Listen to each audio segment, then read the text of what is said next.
안녕하세요. 오랜만에 뵙겠습니다. 요즘 종이신문 보는 사람 많지 않을 겁니다. 제가 어느 여론조사를 보니까 4%인가 그 정도예요. 그런데 저는 한 30년 가까이 기자 생활을 하다 보니까 아침에 종이신문을 보지 않으면 하루가 잘 시작되지 않습니다. 오늘 아침자 신문을 보면서 느낀 걸 말씀드리겠습니다. 제 페이스북에도 썼는데 오늘 하고자 하는 제목은 조선일보는 정쟁의 총사령부, 이런 내용입니다. 언론이 노골적으로 정치판에 뛰어들면 이런 비판을 받습니다. 심판이 선수로 뛴다. 또 축구 경기에 빗대서 관중이 그라운드에 뛰어들었다. 이런 비판을 많이 받는데요. 하지만 조선일보는 이런 수준을 넘어섰습니다. 특히 이 촛불 정부를 공격하는, 문재인 정부를 공격하는 세력의 총사령부가 조선일보다. 그리고 그렇게 된 지가 오래됐다라고 하는 게 제 생각입니다. 몇 번 다른 유튜브에서 한번 설명을 드렸는데, 오늘은 사례를 들어서 지난 주말과 오늘 아침자 신문의 사례를 들어서 말씀드리겠습니다.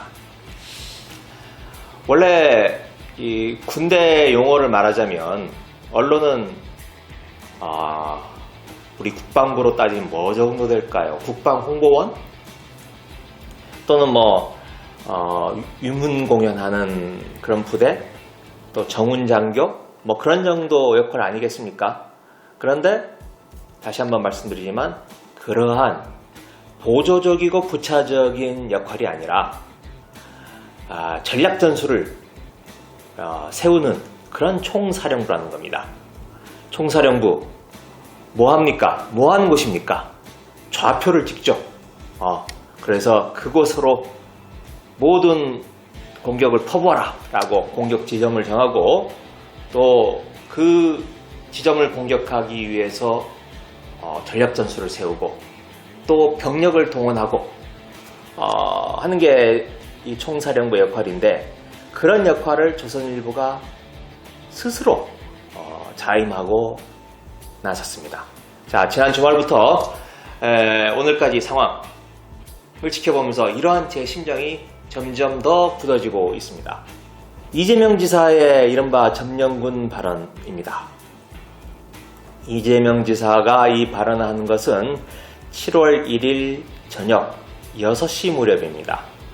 안동에 있는 264 문학관에 가서 264 시인의 후손과 이야기를 나누면서 이 점령군이라는 말이 나왔습니다. 그때 바로 옆에 현장에 기자들이 있었습니다.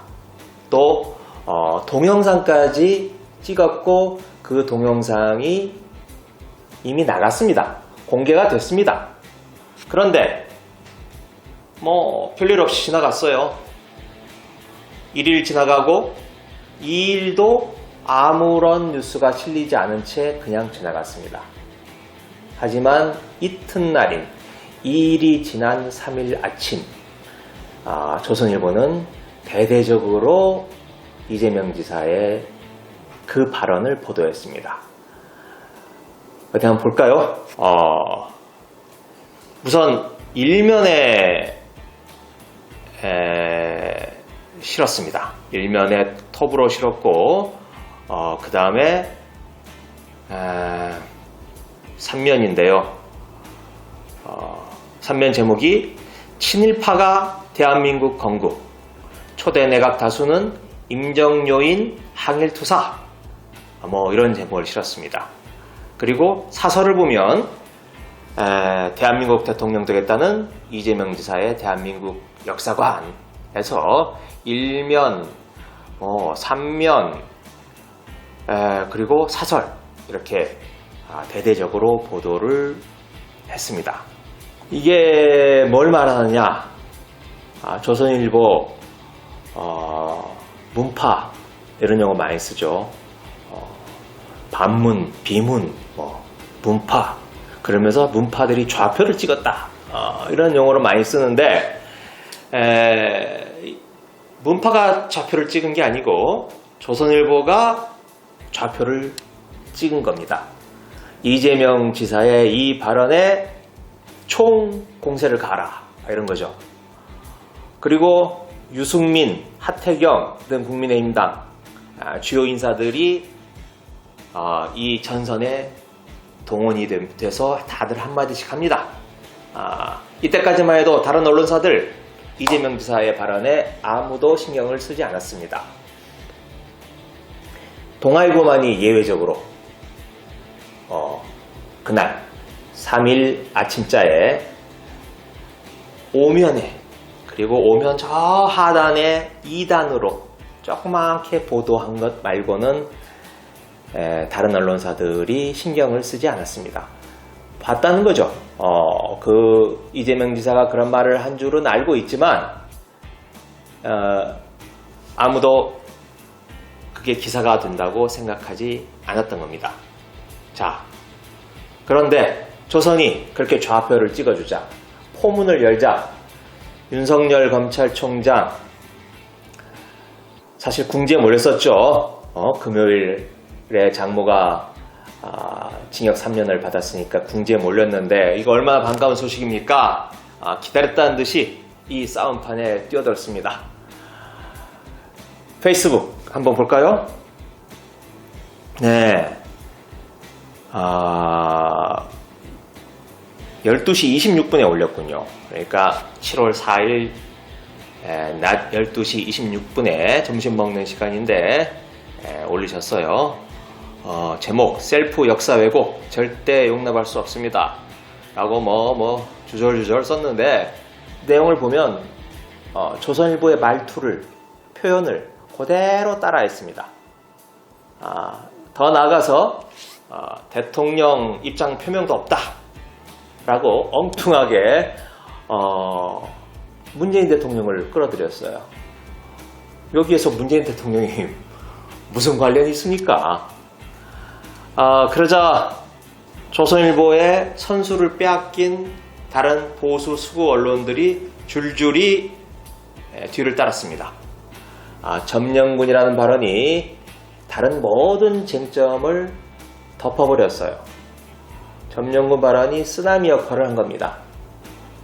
많은 언론이 조선일보 흉내내기 따라하긴 했지만 참 가관인 건 중앙일보였습니다. 여러분 요즘 중앙일보 논조 아시죠? 그런데 이 중앙일보가 조선일보보다 이틀 뒤늦게 보도를 했어요.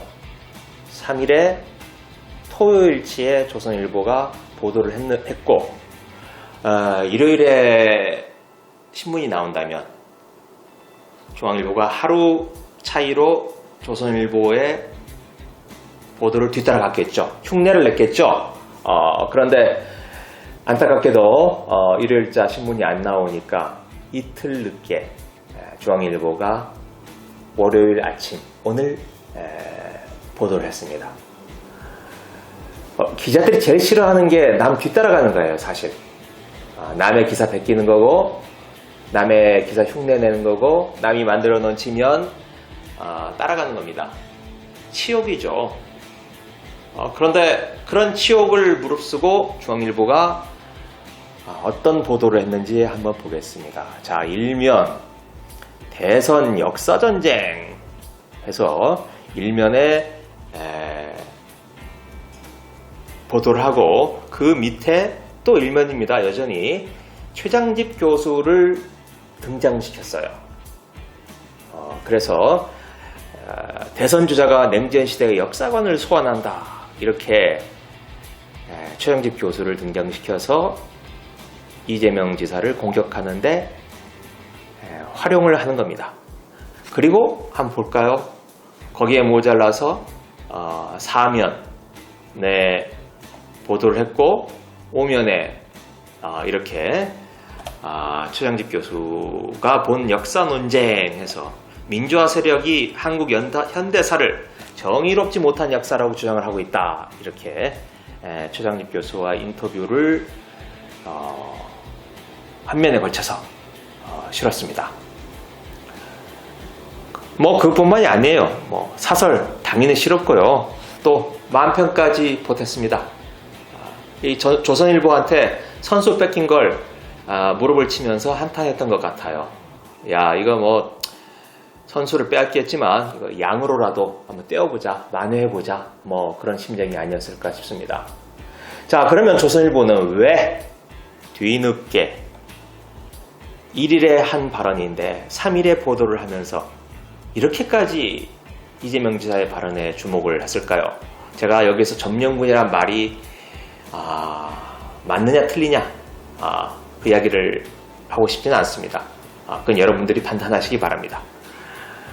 저는 2일에 윤석열 총장의 장모가 요양병원 부정급여 23억 원에 이르는 부정급여로 징역을 3년 동안 선고받았던 그 사건, 그게 이 조선일보의 보도 태도에 영향을 미쳤다, 이렇게 생각을 합니다. 뭔가 흐름을 끊어놓을 필요가 있었던 거죠. 금요일에 안 그래도 윤석열 엑스파일이라고 하는 사실 실체가 없죠. 실체도 없고 그냥 이름만 있는 유령 같은 문건이 있다라는 말만으로 윤석열 총장의 지지율이 떨어지고 타격을 받지 않았습니까? 그런데 실제로 징역 3년이라고 하는 대한민국 법원의 판결을 받았을 때 윤석열 총장의 지지율이 어떻게 될지 너무나 바람 앞에 촛불 같은 존재 아닐까요? 윤석열 총장도 윤석열 총장이지만 조선일보도 얼마나 마음이 타들어갔을까요?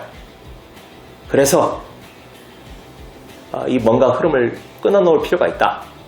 그러지 않으면 윤석열 검증이라고 하는 급물살에 윤석열 총장이 그냥 떠내려갈 것이다.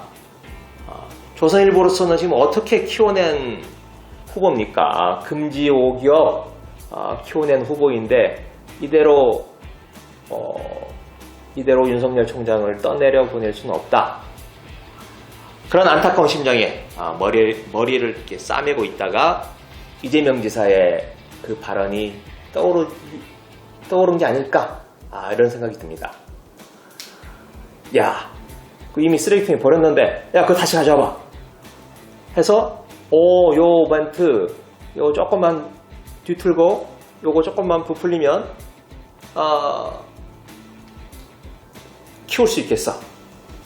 지금 윤석열 검증 이걸로 지금 시선이 가 있는데 이재명 발언으로 이 국민들의 관심과 시선을 돌려야 돼 라고 해서 3일 아침자 보도가 나왔다 라고 저는 생각합니다. 뭐 그 정도 기술은 뭐 조선일보 수십 년 동안 닦아온 잔기술이기 때문에 뭐 식은 죽 먹기라고 생각합니다. 윤석열 검찰총장과 조선일보는 동맹관계입니다. 특히 조국 대첩, 조국 대첩이란 말도 사실은 부적절하죠. 윤석열의 윤석열의 쿠데타인데, 여하튼 그때 윤석열 검찰총장과 조선일보는 동맹관계였습니다. 그런데 대등한 동맹관계라기보다는 윤석열 총장이 상급자, 조선일보가 하급자인 수직적인 동맹관계였다고 생각합니다. 왜냐? 검찰이 윤석열 총장이 수사 정보를 쥐고 이 정보를 누구에게 줄지 배분할 수 있는 권력이 검찰에 있었기 때문입니다. 하지만 이제는 조선일보가 그런 동맹관계에서 뒤집어졌다고 생각합니다. 조선일보가 윤석열보다 한 길 위에 있습니다. 왜냐? 지금부터 중요한 건 프레임 전쟁입니다. 국면을 어디로 끌고 가느냐 라는 전략적인 판단과 선택, 대단히 중요합니다. 그리고 판단만 하면 뭐합니까? 그걸 실제로 실행할 수 있는 물리력이 있어야 되죠.